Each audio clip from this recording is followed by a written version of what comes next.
Viver Bem.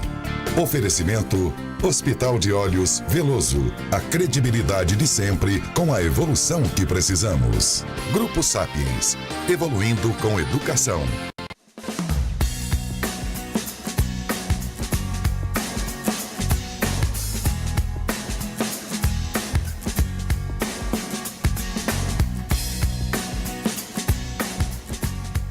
Olá, muito bom dia, você que nos acompanha sempre na telinha da SIC TV. Estamos começando mais o Viver Bem e hoje com um tema especial, viu?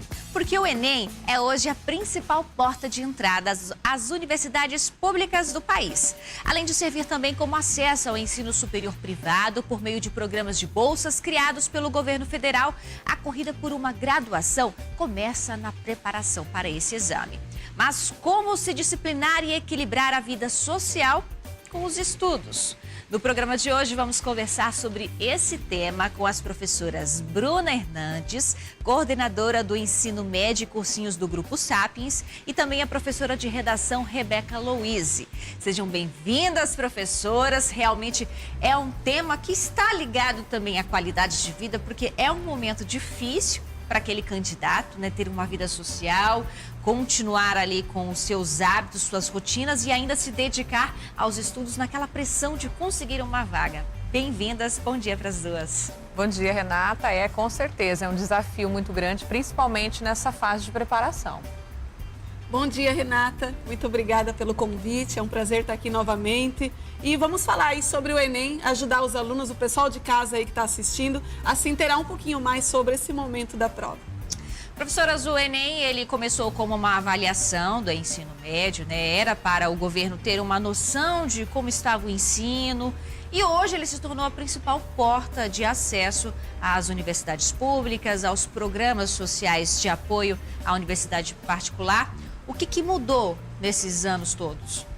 Bom, principalmente essa forma avaliativa, né? Então, antes ele entra com esse propósito de avaliar o ensino médio e hoje ele já vem com esse novo mecanismo, que é trazer essa possibilidade do aluno de ingressar aí nas universidades, tanto públicas, né, que o aluno pensa que ele só pode ingressar com a nota do Enem na universidade pública. Não, ele vai ingressar também com essa nota nas universidades particulares através dos programas que o governo hoje tem disponibilizado, ProUni, SISU, que o aluno vai ter essa possibilidade também.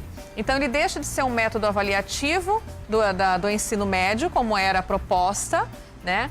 E ele passa a ser principal mecanismo de entrada desse aluno na universidade. Então, ele deixa de ser aí essa forma de avaliar o ensino médio, até porque ele foge um pouquinho do que é o ensino médio hoje, né, dentro da grade curricular do ensino médio e o que ele cobra. Então, o ensino médio hoje está se adequando ao Enem. Então, houve aí essa mudança. Não o Enem se adequando e avaliando o ensino médio, mas o ensino médio vem se modificando para que esses alunos sejam preparados para ingressar aí nessa prova que vai ser essa porta para ele, para as universidades.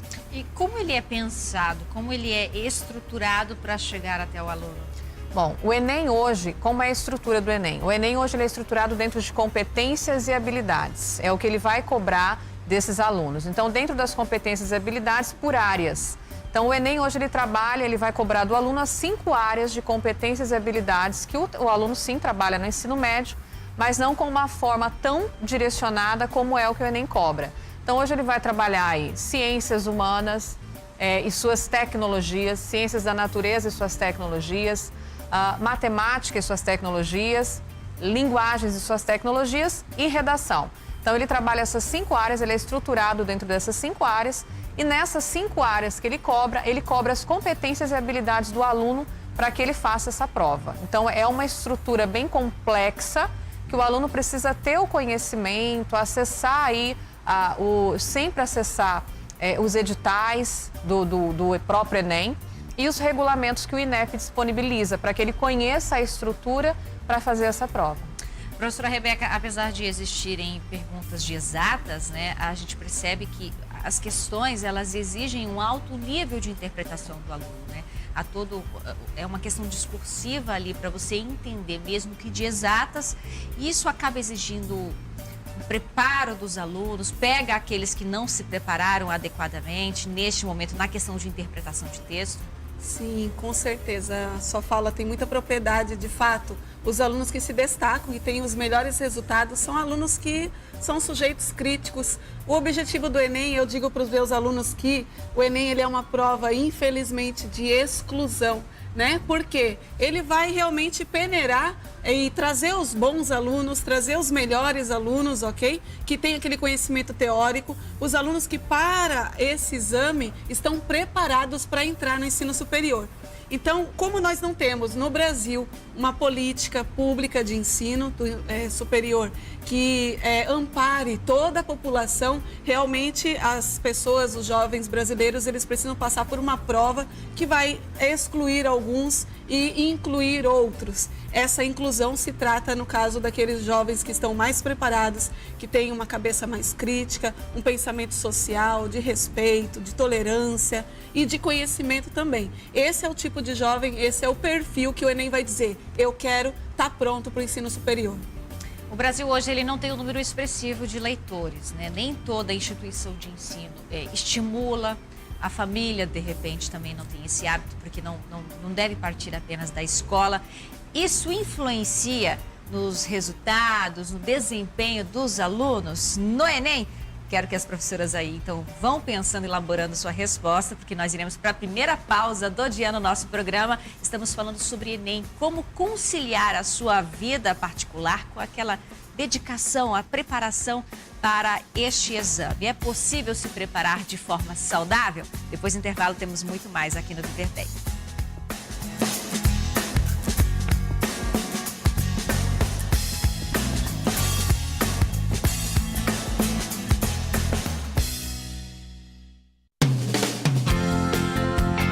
Viver Bem.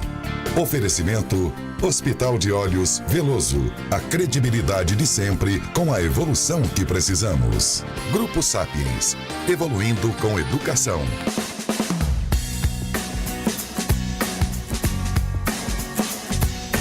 Antes do break, perguntei às senhoras sobre a questão de termos uma política muito fraca de incentivo à leitura, por não termos um número expressivo de leitores do nosso Brasil, se isso afeta diretamente nos resultados do Enem. Afeta? Afeta. Consequentemente, se ele não tem uma boa leitura, ele não vai ter um bom resultado. Nem no enunciado das questões, quando ele for ali fazer uma questão, resolver uma questão, e principalmente na redação, né? Que aí a professora Rebeca, com mais propriedade, vai poder dizer. Então, se ele não tem esse hábito de leitura, por falta de incentivo familiar, e quando ele se depara ali com a prova, às vezes a resposta está bem nítida, né? Se ele tivesse tido esse hábito de leitura, de interpretação daquela questão, ele eliminaria aquela questão muito mais rápido. E ele passa muito tempo ali lendo, relendo, e atrapalha bastante. Mas na redação, que é o principal, né?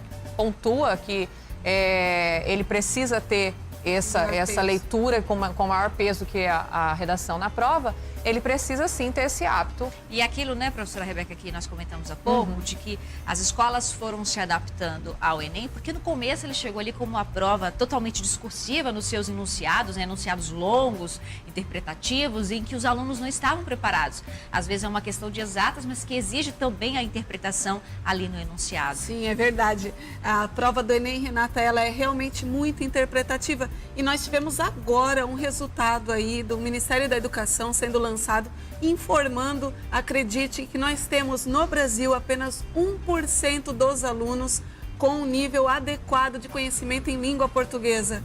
Ou seja, o ministro até inclusive falou que o ensino médio brasileiro ele está fadado ao fracasso, ele não está realmente contribuindo para a formação, né, do jovem brasileiro. Isso se reflete, obviamente, também na prova, na avaliação do Enem. A dificuldade do aluno, portanto, não é algo novo, não é algo que surge de repente. É uma construção, né, de uma educação realmente com muita defasagem. Então, a orientação da professora para você, aluno, você que está nos assistindo e quer fazer o exame do Enem, é que você não fique apenas atrelado aos conhecimentos transmitidos pela escola. Você precisa recuperar esse tipo de defasagem, ok? Esse tipo de defasagem. Você precisa realmente complementar os seus estudos e correr atrás do conhecimento que você não adquiriu ainda. E ler bastante. Ler muito, com certeza, ler muito. Olha, em um universo de 4 milhões de redações corrigidas no ano passado, apenas 53 pessoas tiraram 1000, que é a nota máxima. Esse número é menor que em 2016, onde 77 pessoas conquistam os 1000 pontos. Isso preocupa, professores, um número tão baixo de pessoas que alcança esse máximo tão esperado ali do Enem?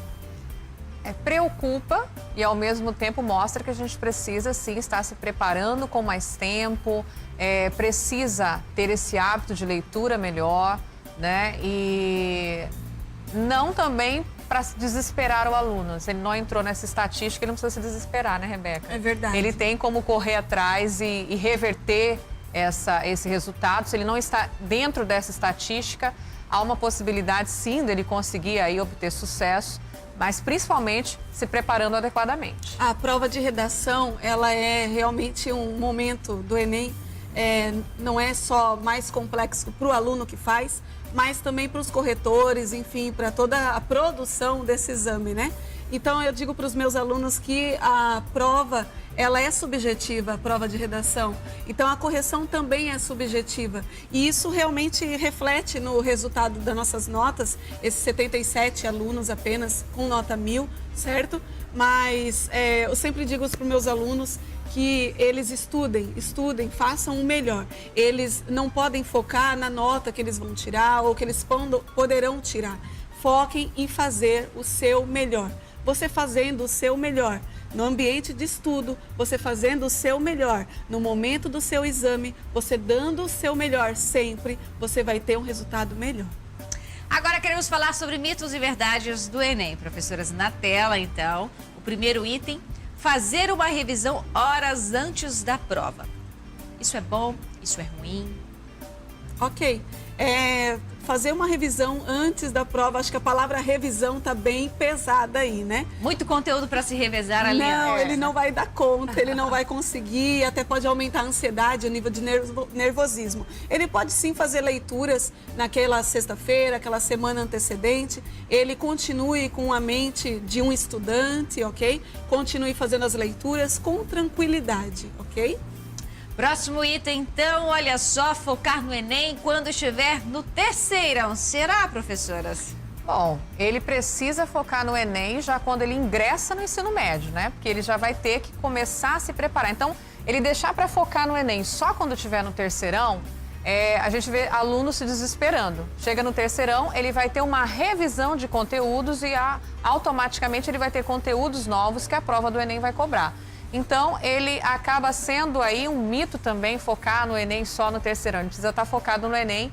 A partir do momento que ele ingressa nesse ambiente, nesse universo do ensino médio, onde ele coloca o pezinho, eu falo isso para os meus alunos, quando ele coloca o pezinho dele no ensino médio, ele já precisa mudar a postura dele em relação ao que vem aí pela frente, porque ele tem 3 anos para se preparar para fazer um vestibular, para se preparar para a prova do Enem, tanto que hoje a gente tem alunos treineiros que na primeira série do ensino médio, com 14, 15 anos, já vão fazer a prova, né? Então, ele precisa, desde o início, estar se preparando. Não deixar só, agora eu estou no terceirão, agora eu vou correr para ter uma nota legal no Enem.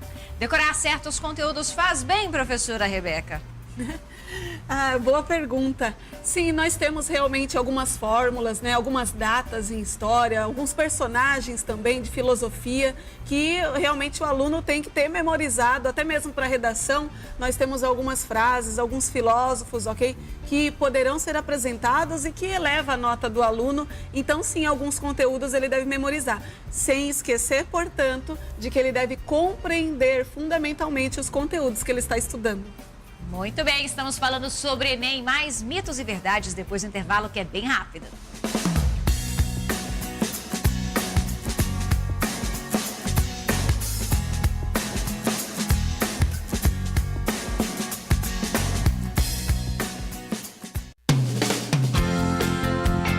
Viver bem.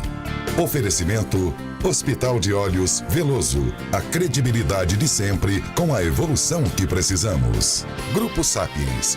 Evoluindo com educação.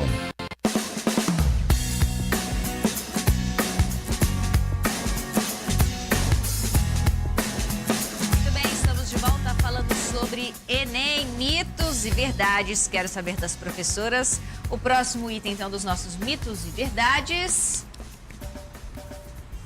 É possível calcular a nota do Enem, professoras? Impossível calcular a nota do Enem, porque o Enem, a base de nota dele é TRI, Teoria de Resposta ao Item. Então, impossível, não tem como calcular. Próximo item, então, dos nossos mitos ou verdades. Focar nas respostas difíceis para depois voltar para as fáceis. É uma boa estratégia? Não, não. Com certeza esse também é um mito bem grande. O aluno, ao contrário, ele deve, no momento em que ele abrir a sua prova, responder as questões mais fáceis. As que ele tem dúvida, ele pula. E depois que ele terminar todas as questões fáceis, aí sim ele retorna para as questões medianas e as difíceis.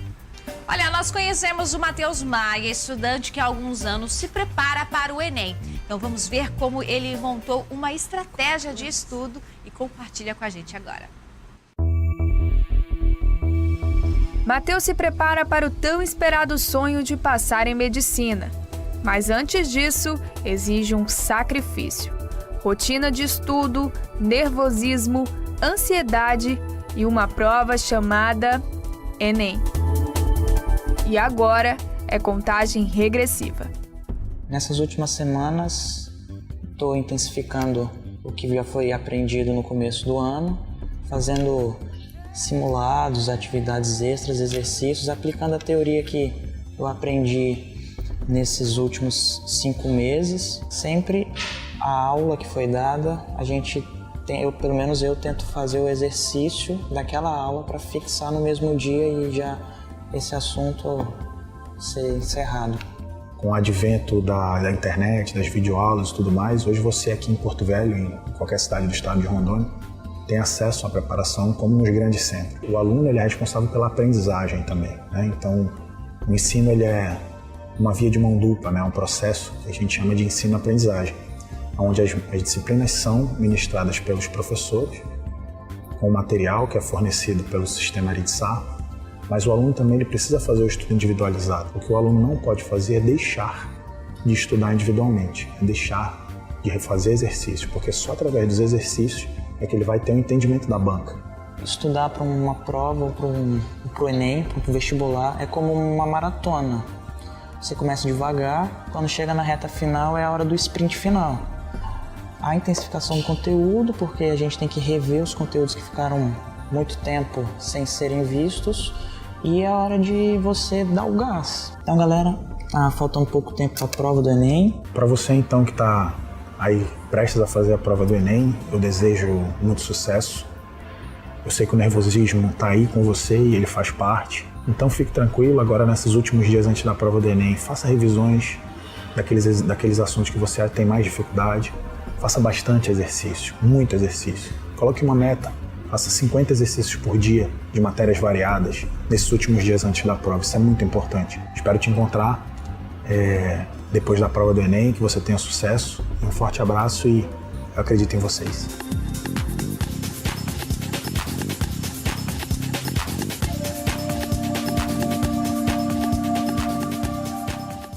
A gente deseja muita sorte ao candidato, a todos os candidatos, né, porque realmente é uma maratona. De fato, é uma maratona, ele corre contra o tempo, principalmente agora, a gente está aí há menos de 2 meses do Enem.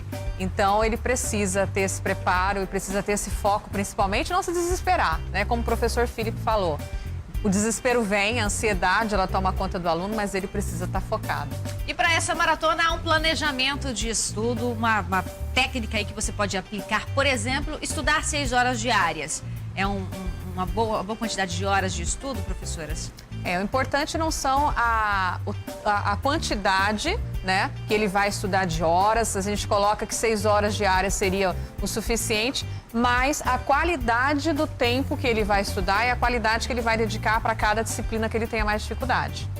Além dessas 6 horas, o ambiente também é muito importante, professora Rebeca? Sim, com certeza o ambiente de fundamental importância.